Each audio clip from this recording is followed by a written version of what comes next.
नमस्कार। आज हम दो ऐसी खबरों को समझने की कोशिश करेंगे जो पहली नज़र में एक दूसरे से बिल्कुल अलग लगती हैं। एक खबर भारत की घरेलू राजनीति से जुड़ी है और दूसरी दुनिया में हो रहे बड़े-बड़े बदलावों से। लेकिन क्या ये दोनों कहानियां असल में एक दूसरे से जुड़ी हुई हैं? चलिए, आज इसी का पता लगाते हैं।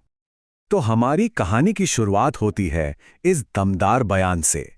ये बयान भारत के एक प्रमुख पार्टी के एक बड़े नेता शशि थरूर का है।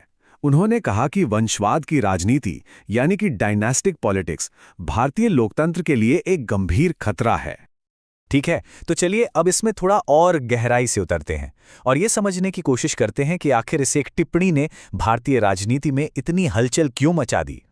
सबसे पहले ये समझना बहुत जरूरी है कि ये वंशवाद की राजनीति या डायनेस्टिक पॉलिटिक्स का आखिर मतलब क्या होता है। देखिए, ये एक ऐसा पॉलिटिकल सिस्टम है जहां लीडरशिप और पावर अक्सर परिवारों में ही विरासत के तौर पर आगे बढ़ती रहती है। मतलब इसका आधार योग्यता से कहीं ज्यादा परिवार या वंश होता है। अब जो बात इसे सच में दिलचस्प बनाती है वो ये है कि आखिर ये बयान इतना बड़ा क्यों है। देखिए, पहली बात तो ये कि ये आलोचना कांग्रेस पार्टी के अंदर से ही आई है।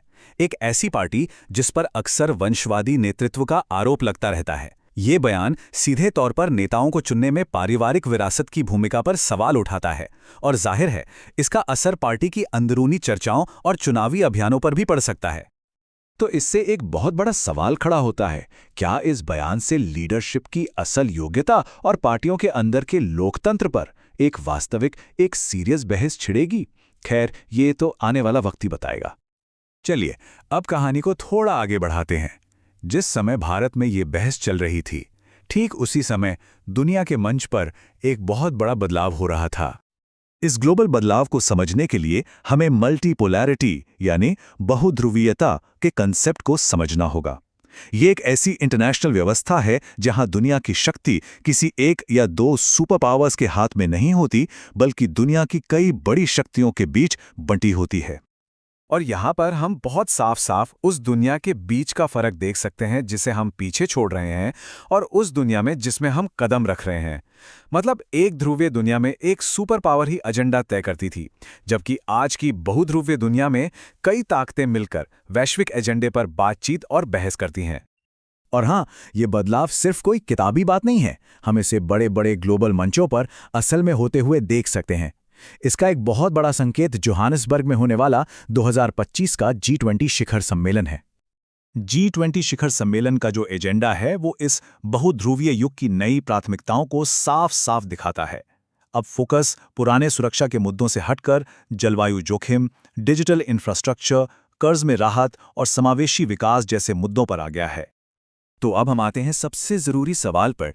ये जो इतना बड़ा भू राजनैतिक बदलाव हो रहा है, वो नई दिल्ली में चल रही उस राजनैतिक बहस से आखिर जुड़ता कैसे है?